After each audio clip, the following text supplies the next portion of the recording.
ಚಾಮರಾಜನಗರ ಹಾಗೆ ಕೋಲಾರದ ಟಿಕೆಟ್ ಅನ್ನು ಇನ್ನೇನು ಅನೌನ್ಸ್ ಮಾಡಿಬಿಡೋಣ ಅನ್ನೋ ಹುಮ್ಮಸ್ನಲ್ಲಿದ್ದ ಕಾಂಗ್ರೆಸ್ಗೆ ಕೋಲಾರದ ಟಿಕೆಟ್ ಅನೌನ್ಸ್ ಮಾಡ್ತಾ ಇದ್ದಂತೆ ಆಕ್ರೋಶದ ಕಟ್ಟೆಯೊಡೆದಿತ್ತು. ಆ ಕಾಂಗ್ರೆಸ್ ಪಾಳ್ಯದಲ್ಲಿ ಒಂದು ರೀತಿ ಅಲ್ಲೋಲ ಕಲ್ಲೋಲವೇ ಆಗ್ಬಿಟ್ಟಿತ್ತು ನಿನ್ನೆ. ಅಂತಿಮ ತೀರ್ಮಾನಕ್ಕೆ ಇನ್ನೂ ಕೂಡ ಬಂದಿಲ್ಲ. ಕೋಲಾರ ಭಿನ್ನಮತವನ್ನ ಶಮನ ಮಾಡೋಕ್ಕೆ ಸಿಎಂ ಡಿಸಿಎಂ ಕಸರತ್ತು ಮಾಡ್ತಾ ಇದ್ದಾರೆ. ಹಾಗಾದ್ರೆ ಕೋಲಾರ ಕಾಂಗ್ರೆಸ್ನಲ್ಲಿ ಸಂಧಾನ ಆಗುತ್ತಾ ಗೊತ್ತಿಲ್ಲ. ಯಾಕಂದ್ರೆ ಅಲ್ಲಿ ಎರಡೂ ಬಣದವರು ಬಹಳ ಪ್ರಮುಖರೇ, ಪ್ರಭಾವಿಗಳೇ. ಅವರಿಬ್ಬರಲ್ಲಿ ಯಾರು ಒಪ್ತಾರೆ ಆ ಲೆಕ್ಕ, ಅಂದ್ರೆ ಒಪ್ಪಿದ್ರೆ ಒಂದು ಲೆಕ್ಕ, ಒಪ್ಪಲಿಲ್ಲ ಅಂದ್ರೆ ಇನ್ನೊಂದು ರೀತಿಯ ಲೆಕ್ಕ ಅನ್ನೋ ಪ್ರಶ್ನೆ ಇದೆ.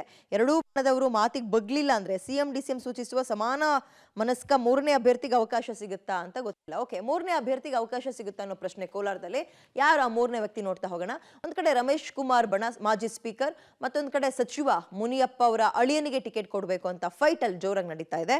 ಹೀಗಿರುವಾಗ ಎರಡೂ ಬಣದವರನ್ನ ಸಮಾಧಾನಗೊಳಿಸುವಂತಹ ಪ್ರಯತ್ನ ಇವತ್ತು ಸಿಎಂ ಮತ್ತು ಡಿಸಿಎಂ ಮಾಡ್ತಾರೆ. ಸಿಎಂ ಡಿಸಿಎಂ ಸಂಧಾನ ಪ್ರಯತ್ನ ಒಂದ್ ವೇಳೆ ಸಕ್ಸಸ್ ಆಗ್ಲಿಲ್ಲ ಅಂದ್ರೆ ನಿಮ್ಗೂ ಬೇಡ ಅವ್ರ ಕಡೆಯವ್ರಿಗೂ ಬೇಡ ತಡೀರಿ ಅಂತ ಇನ್ನೊಂದು ಹೊಸ ಅಭ್ಯರ್ಥಿಯನ್ನು ಹಾಕೋ ಸಾಧ್ಯತೆ ಇದೆ. ಅದು ಮೀಸಲು ಕ್ಷೇತ್ರ. ಇನ್ನೊಂದು ಎಐಸಿಸಿ ಅಧ್ಯಕ್ಷರ ಜೊತೆ ಮಾತುಕತೆ ಬಳಿಕ ಮೂರನೇ ಅಭ್ಯರ್ಥಿಗೆ ಅವಕಾಶ ಕೊಡೋದ್ರ ಬಗ್ಗೆ ಚರ್ಚೆ ಮಾಡೋ ಸಾಧ್ಯತೆ ಇದೆ. ಮುನಿಯಪ್ಪ ಅವರು ಬರೀ ರಾಜ್ಯ ಮಟ್ಟದ ನಾಯಕರ ಜೊತೆ ಅಲ್ಲ ಇದನ್ನು ಮಾತಾಡಿದ್ದು. ಹೈಕಮಾಂಡ್ ಖರ್ಗೆ ಅವ್ರನ್ನು ಮೀರಿ ಸೋನಿಯಾಜಿ ಅವ್ರ ಹತ್ರನೇ ಹೋಗ್ಬಿಟ್ಟಿದ್ರು. ಬಣ ಬಡಿದಾಟದ ಮಧ್ಯ ಇಬ್ಬರ ವ್ಯಾಪ್ತಿ ಮೀರಿದ ಮೂರನೇ ವ್ಯಕ್ತಿಗೆ ಚಾನ್ಸ್ ಸಿಗುತ್ತಾ ಗೊತ್ತಿಲ್ಲ. ಏನ್ ಬೇಕಾದ್ರೂ ಆಗ್ಬೋದು ಕೋಲಾರದಲ್ಲಿ. ಕೋಲಾರ ಬಣ ಬಡಿದಾಟಕ್ಕೆ ಇವತ್ತೇ ಕ್ಲೈಮ್ಯಾಕ್ಸ್ ಸಿಗುವ ಸಾಧ್ಯತೆ ಇದೆ. ಮುನಿಯಪ್ಪ ಅವರು ಮಗಳನ್ನ MLA ಮಾಡಿದಲ್ದೆ ಈಗ ಅಳಿಯನಿಗೂ ಟಿಕೆಟ್ ಬೇಕು ಅಂತ ಪಟ್ಟು ಹಿಡಿದಿದ್ರು. ಹೈಕಮಾಂಡ್ ನಿಂದ ಗ್ರೀನ್ ಸಿಗ್ನಲ್ ಕೂಡ ಸಿಕ್ಕಿತ್ತು. ಆದ್ರೆ ಯಾವಾಗ ಈ ಮಾಹಿತಿ ರಮೇಶ್ ಕುಮಾರ್ ಬಣಕ್ಕೆ ಗೊತ್ತಾಯ್ತೋ, ಪರೋಕ್ಷವಾಗಿ ರಮೇಶ್ ಕುಮಾರ್ ಅವರು ಹಿಂದೆ ನಿಂತಿದ್ರು, ಪರದೆ ಹಿಂದೆ ಅವರಿದ್ರು, ಮುಂದೆ ಅವರ ಅನುಯಾಯಿಗಳೆಲ್ಲರೂ ಕೂಡ ಬಂಡೆದ್ ಬಿಟ್ರು, ರಾಜೀನಾಮೆ ಕೊಡ್ತೀವಿ ಅಂತ ಓಡಾಡ್ಬಿಟ್ರು. ಅಸಮಾಧಾನ ಅನ್ನೋ ಕೋಲಾರದಲ್ಲಿ ಒಂದ್ ರೀತಿ ಕೋಲಾಹಲವೇ ಆಗ್ಬಿಟ್ಟಿತ್ತು ನಿನ್ನೆ.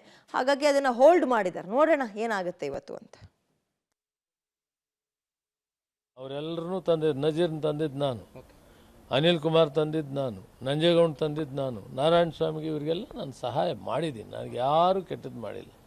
ಇವ್ರಿಗೆ ಸೀಟಲ್ಲಿ ಕೊಡೋವಾಗ ನಾನು ಏನು ಅಭ್ಯಂತರ ಮಾಡಲಿಲ್ಲ, ಪಾರ್ಟಿಗೆ ಸೇರಿಸೋವಾಗ ಅಭ್ಯಂತರ ಮಾಡಲಿಲ್ಲ, ಯಾವುದರಲ್ಲಿ ಕೂಡ ನಾನು ಭಾಗವಹಿಸಲಿಲ್ಲ. ಪಕ್ಷ ಬರಬೇಕು, ಪಕ್ಷ ಅಧಿಕಾರಕ್ಕೆ ಬರಬೇಕು ಅಂತೇಳಿ ನಾನು ಎಲ್ಲರಿಗೂ ಸೀಟ್ ಕೊಡಿ, ನಂದೇನು ಅಭ್ಯಂತರ ಇಲ್ಲ. ಆದರೆ ಇವತ್ತಿವರು ಆ ರೀತಿ ಮಾತಾಡ್ತಾ ಇದ್ದಾರೆ. ನಾನು 7 ಸಾರಿ ಗೆದ್ದಿದ್ದೆ, ಗೆಲ್ಲೋದು ನನಗೆ ಗೊತ್ತಿದೆ.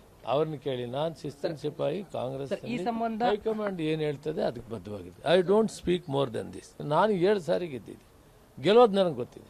ಅವರ ಅಭಿಪ್ರಾಯ ಅವ್ರು ಹೇಳಿದ್ದಾರೆ, ಹೈಕಮಾಂಡ್ ಏನು ತೀರ್ಮಾನ ಮಾಡ್ತಾರೆ ಅದಕ್ಕೆ ಬದ್ಧವಾಗಿರುತ್ತೆ ಅಷ್ಟೇ. ನಾನು ಶಿಸ್ತಿನ ಸಿಪಾಯಿ ಇದ್ದೀನಿ. ಕಾಂಗ್ರೆಸ್ ಪಕ್ಷದ 40-50 ವರ್ಷದಿಂದ ನಾನು ಪಕ್ಷದಲ್ಲಿ ಇದ್ದು ಬಂದಿದ್ದೇನೆ. ನಾನು ಇಷ್ಟೇ ಹೇಳ್ತೇನೆ, ಹೈಕಮಾಂಡ್ ಏನು ತೀರ್ಮಾನ ಮಾಡ್ತದೆ ಅದಕ್ಕೆ ಬದ್ಧವಾಗಿರುತ್ತೆ.